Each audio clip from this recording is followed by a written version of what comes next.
అందరికీ నమస్కారం. నిన్న జగన్మోహన్ రెడ్డి మాటలు వింటా ఉంటే మతిపోయిందనే విధంగా మాట్లాడుతూ ఉన్నారు. కార్పొరేటర్కి తక్కువ, ఎమ్మెల్యేకి ఎక్కువ అని.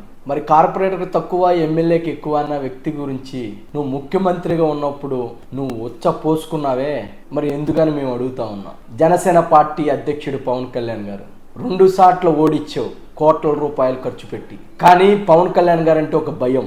ఎన్ని సభల్లో మాట్లాడావో ఈ రాష్ట్ర ప్రజలే కాదు, ఈ దేశ ప్రజలందరూ కూడా చూశారు. ఈరోజు నీ స్థాయిని, నీ కిరాతకాన్ని, నీ కడప రౌడీజాన్ని చూపించుకోవటం కోసం నీ వ్యక్తిత్వాన్ని బయట పెట్టుకున్నావు. ఈరోజు ప్రజలు 11 సీట్లే ఇచ్చాము పాపం అనుకుంటే 11 కూడా ఇవ్వకూడదు అనుకునే స్థాయిలో నువ్వు మాట్లాడావు. పవన్ కళ్యాణ్ గారు కార్పొరేటర్కి తక్కువ, ఎమ్మెల్యేకి ఎక్కువ అని మాట్లాడావు నువ్వు.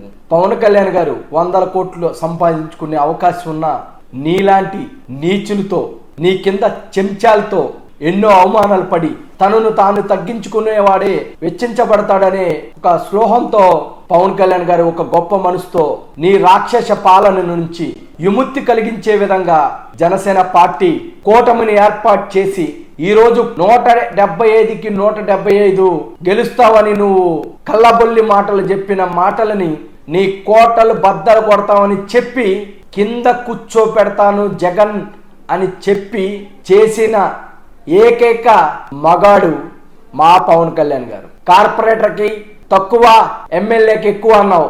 ఈ రాష్ట్ర ప్రజలు, ఈ దేశ ప్రజలు మోడీ గారు చూస్తా ఉంటే ఏ రాష్ట్ర ముఖ్యమంత్రికి లేని గౌరవం మీరన్న పవన్ కళ్యాణ్ గారికి దక్కింది.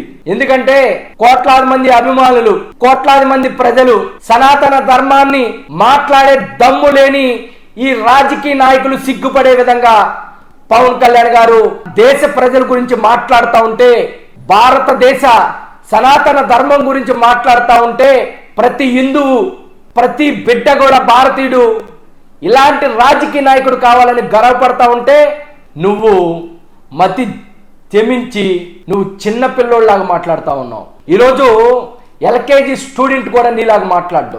నువ్వు స్క్రిప్ట్ రాసిస్తేనే చదవలేని దద్దమ్మ మాజీ ముఖ్యమంత్రి మా నాయకుడు పవన్ కళ్యాణ్ గారిని విమర్శించే స్థాయిని ఇది కాదని మేము హెచ్చరిస్తా ఉన్నాం. నీకు రాష్ట్ర మాజీ ముఖ్యమంత్రి రాజశేఖర రెడ్డి గారి తనయుడు, నువ్వు నీ తండ్రి అధికారంలో ఉన్నప్పుడే నువ్వు సీఎం కావాలని కలలకని నువ్వు చీకటి రాజకీయాలు చేసిన వ్యక్తివి. నీ తండ్రి శవాన్ని అడ్డం పెట్టుకొని శవ రాజకీయాలు చేస్తూ రాష్ట్రమంతా తిరిగి నువ్వు ముఖ్యమంత్రి కావాలని కుతంత్ర ఆలోచనతో నువ్వు ముఖ్యమంత్రి అయ్యావు. నువ్వు ముఖ్యమంత్రి అవటానికి నీ తల్లిని వాడుకున్నావు, నీ చెల్లిని వాడుకున్నావు, నీ కులాన్ని వాడుకున్నావు, ఎస్సీ ఎస్టీ మైనార్టీ కులాలన్నింటిని కూడా వాడుకొని వాళ్ళని రోడ్డుని వదిలేసిన వ్యక్తివి నువ్వు.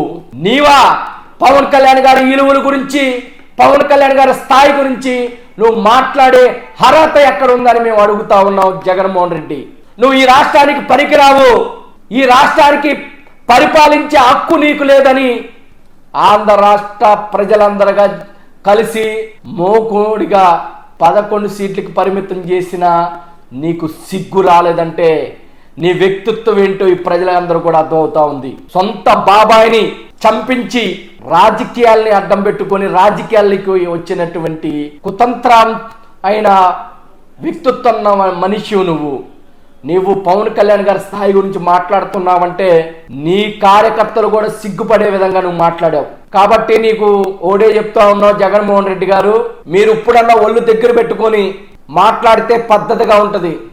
పవన్ కళ్యాణ్ గారి స్థాయి ఏంటో ఈ రాష్ట్ర ప్రజలతో పాటు దేశ ప్రజలకు కూడా తెలుసు. కాబట్టి మోడీ గారు మా నాయకుడికి ఇచ్చే గౌరవాన్ని ఈ రాష్ట్ర ముఖ్యమంత్రి చంద్రబాబు నాయుడు గారు, 40 సంవత్సరాల అనుభవం ఉన్న చంద్రబాబు నాయుడు గారు పవన్ కళ్యాణ్ గారికి ఇచ్చిన గౌరవాన్ని మేము హెచ్చరిస్తూ ఉండి మీకు బుద్ధొచ్చే విధంగా మీరు ఎలక్షన్లో ఎప్పుడు నుంచున్నా మీకు ఒక్కడు కూడా రాకుండా చూసుకునే బాధ్యత జన సైనికులది, మా జనసేన నాయకులదని మేము హెచ్చరిస్తూ ఉన్నాం.